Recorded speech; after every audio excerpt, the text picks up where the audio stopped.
आज आप लोगों का कौन सा इटली का एकीकरण।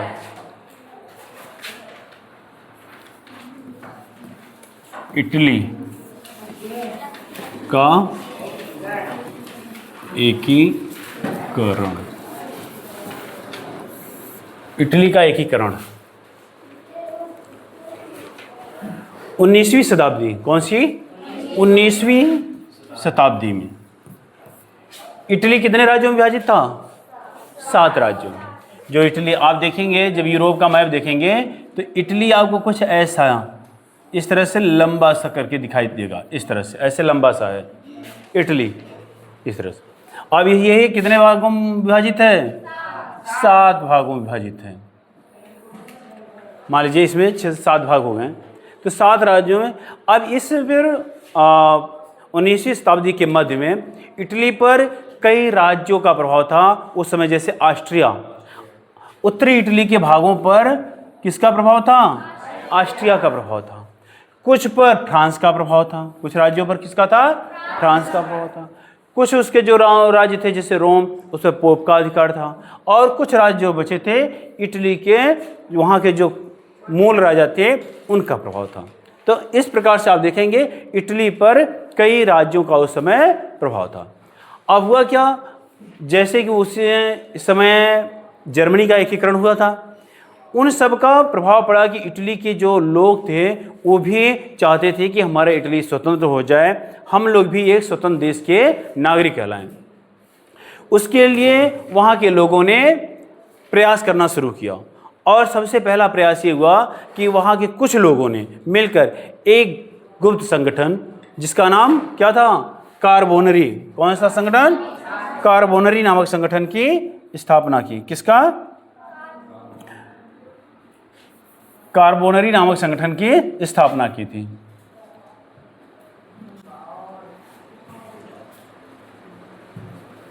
कौन सा संगठन है वो?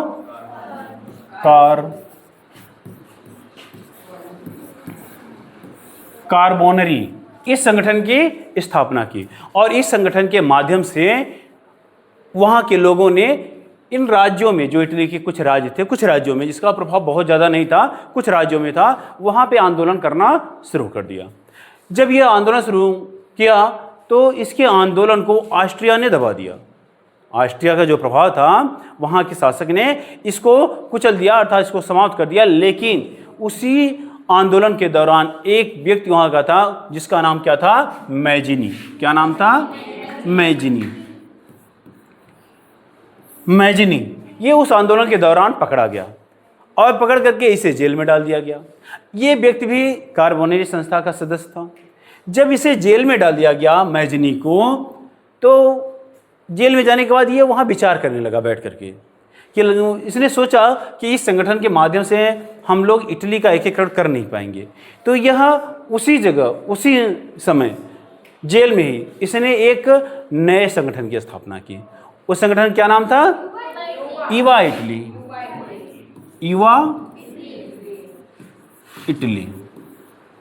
ईवा इटली की स्थापना की।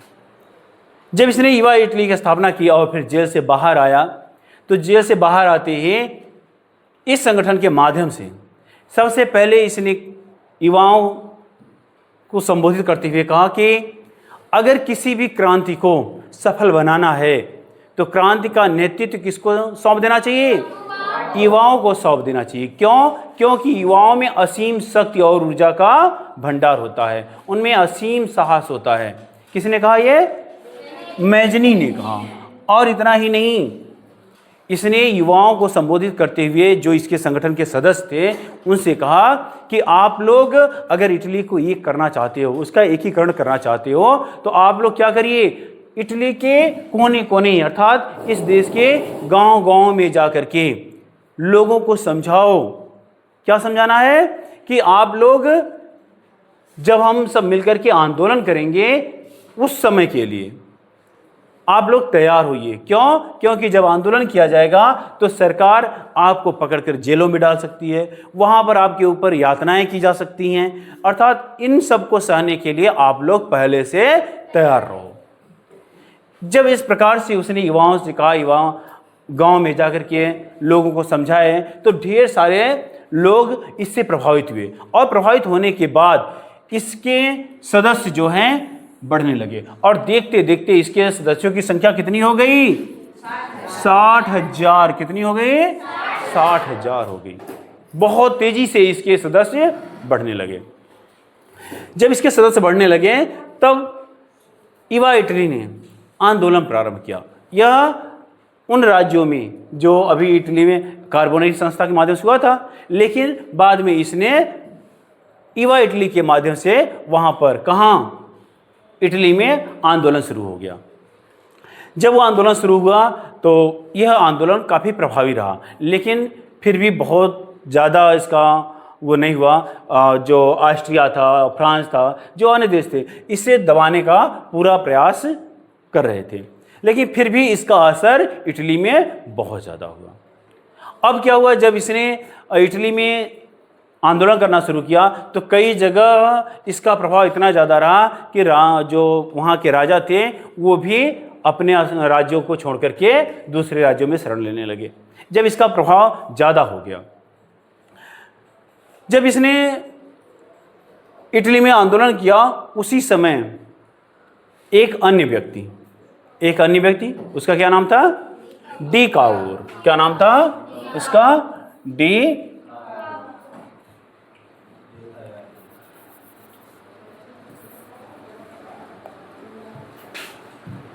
डी काउर ये उसी समय जब आंदोलन हो रहा था तो जो इसका जब प्रभाव बढ़ने लगा तो डी कावोर किस में शामिल हो गया? मंत्रिमंडल में शामिल हुआ। किसमें? मंत्रिमंडल में शामिल हो गया। कौन? डी कावोर। अब उसमें शामिल होकर के इसने भी दबाव बनाना शुरू कर दिया और देखते देखते जो मध्य इटली है और उसका कुछ उत्तरी इटली, जैसे जो इटली था ये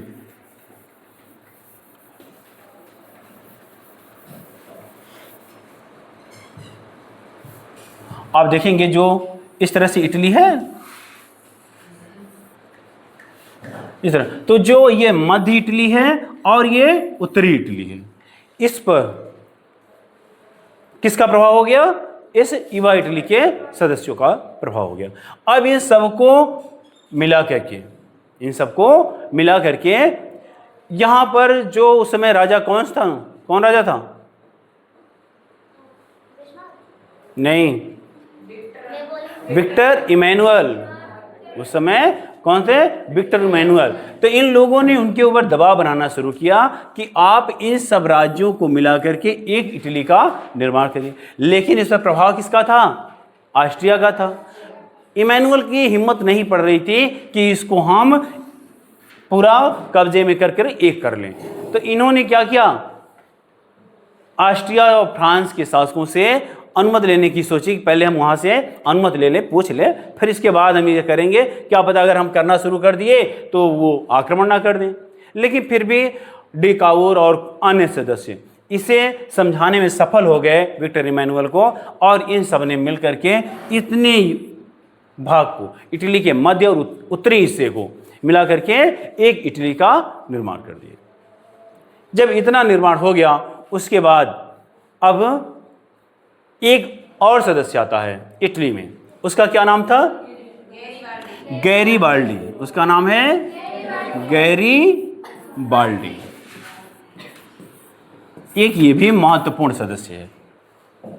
अब ये जो गैरीबाल्डी है यह भी इटली के एकीकरण का काफ़ी ज़्यादा प्रयास कर रहा था, बहुत योग्य व्यक्ति था। उस समय जब ये मध्य इटली और ऑस्ट्रिया का युद्ध चल रहा था उसमें ये भी भाग लिया था, लेकिन जब इटली पराजित हुआ तो ये भी पराजित हो गया और भाग कर कहाँ चला गया था? ये अमेरिका चला गया था। और अमेरिका से फिर बहुत बाद में जब फ्रांस के शासक मेटरनिख जो थे वो समाप्त हो गए, तब ये वहाँ से भागकर, कहाँ से? अमेरिका से भागकर वापस कहाँ आया था? इटली आ गया था। और इटली में आकर के यह प्रयास करना शुरू कर दिया कि इटली का एकीकरण कैसे हो। तो इसकी मुलाकात हुई, गैरीबाल्डी की और डी कावोर की मुलाकात हुई। ये दोनों योग्य व्यक्ति थे और दोनों फिर मिलकर क्या करना चाहते थे, इटली का एकीकरण था। आप देखेंगे मध्य इटली और उत्तरी इटली पहले ही हो चुका है, अब इसका जो दक्षिणी इटली बचा है और जो द्वीप बचे हैं, अब इसमें से जो गैरीबाल्डी है इसके कुछ स्वयं सेवक थे, इसके कुछ सदस्य थे, ये सब मिलकर के एक सेना का गठन किया। किसका गठन किया? एक सेना का गठन किया और इस सेना के माध्यम से इसने किस पे आक्रमण कर दिया? ये सिसिली द्वीप पर। किस पे? सिसिली द्वीप पर। यहाँ पर इसने आक्रमण कर इसको अपने कब्जे में ले लिया। इसको कब्जे में लेने के बाद फिर यह उत्तरी इटली की तरफ, ये जो उत्तरी इटली है यहाँ पर इसका अधिकार हो गया। किसका अधिकार हो गया? गैरीबाल्डी का। और जो मैजनी है वह विक्टर इमैनुअल के साथ मिलकर, किसके साथ? विक्टर इमैनुअल के साथ मिलकर के जो रोम का राज्य था, जो रोम का शासन प्रशासन था, जहां रोम का अधिकार था, इसके पोप का अधिकार था, रोम वाले भाग पर किसका अधिकार था? पोप का अधिकार था। विक्टर इमैनुअल को उनकी उसकी तरफ भेजा कि आप वहां पे जाकर के उस पर अधिकार करिए, लेकिन वो अधिकार कर नहीं पाए। लेकिन जो मैजनी है यह गैरीबाल्डी की इस सफलता को देखते हुए यह थोड़ा सा संकित होने लगा कि गैरीबाल्डी अगर इस तरह से आगे बढ़ता रहा तो हो सकता है कहीं अपने आप को ये शासक ना घोषित कर दे। तो मैजनी ने सोचा कि यार क्यों ना पहले गैरीबाल्डी को रोका जाए, इसे रोकने के बाद फिर आगे इटली को एक किया जाएगा। नहीं तो कहेगा, सोच रहा था कि हम एक को समाप्त करके इटली का एकीकरण कर रहे हैं, पता चला कि गैरीबाल्डी शक्तिशाली हो गया तो खुद को राजा बना दे, एक और राज्य तैयार हो जाएगा। तो उसने क्या किया? तो इटली को रोकने की कोशिश की और मैजनी जो है कहाँ गया? यहाँ नहीं है, मैजनी, ये जो मैजनी है, मैजनी ने इसको रोकने के लिए आगे बढ़ा और उधर से जो विक्टर इमैनुअल हैं वो भी साथ आ गए और दोनों ने यहाँ मध्य इटली में इनकी मुलाकात होती है। और इन लोगों ने जैसा सोचा वैसा गैरीबाल्डी नहीं था। गैरीबाल्डी इनसे मिलते ही अपनी जो सेवा भाव था उसका राजा के प्रति वह दिखाते हुए अपने सारे जीते हुए इटली के भाग जितने भी थे, जितना इटली का भाग जीता था उसने किसको सौंप दिया? विक्टर इमैनुअल को सौंप दिया, जो राजा थे उनको सौंप दिया। अब देखिए, जब विक्टर इमैनुअल को सौंप दिया तो अब ये दक्षिणी इटली और ये मध्य और उत्तरी इटली, अब यह क्या हो गया? पूरा संयुक्त होकर के एक इटली का निर्माण हो गया। अब इसके बाद दो राज्य बचते हैं, कौन कौन से? वेनेशिया और रोम। वेनेशिया और रोम। तो उसके पहले सबसे पहले अब विक्टर इमैनुअल और ये जो मैजनी हैं, गैरीबाल्डी हैं, ये सब मिलकर के अब किसको एकत्रित करना चाहते हैं? अपने राज्य में इकट्ठा करना चाहते हैं या जीतना चाहते हैं? वेनेशिया को। अब वेनेशिया को जीतने के लिए इन्होंने क्या किया? ऑस्ट्रिया से युद्ध करना पड़ेगा, ऑस्ट्रिया से तभी होगा। अब लेकिन जब ऑस्ट्रिया से युद्ध करना पड़ेगा तो ऐसा तो है नहीं कि ये लोग डायरेक्ट ऑस्ट्रिया पर युद्ध कर आक्रमण कर देंगे। तो आप लोग जब देखें जर्मनी का एकीकरण हो रहा था तो ऑस्ट्रिया और जर्मनी का युद्ध हुआ था, युद्ध हुआ था। उसी समय यहाँ भी एकीकरण चल रहा था। तो यहाँ विक्टर इमैनुअल और जर्मनी के जो चांसलर थे, कौन? ऑटो वन बिस्मार्क, दोनों में एक संधि हुई। किसमें संधि हुई? विक्टर इमैनुअल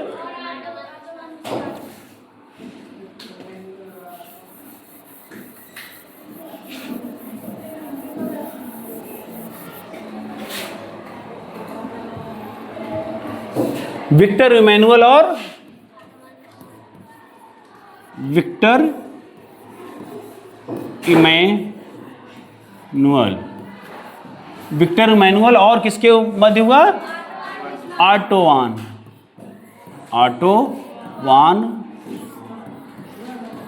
बिस्मार्क, ऑटो वान बिस्मार्क। इन दोनों के बीच एक गुप्त समझौता हुआ। और समझौता क्या हुआ कि ऑटो वान बिस्मार्क ने कहा कि जब हम किस पे आक्रमण करेंगे? ऑस्ट्रिया पे आक्रमण करेंगे, उसी समय आप लोग किसके ऊपर आक्रमण करना? वेनेशिया पे आक्रमण करके उस पर अधिकार कर लेना। क्योंकि वेनेशिया पर किसका अधिकार था? ऑस्ट्रिया का अधिकार था।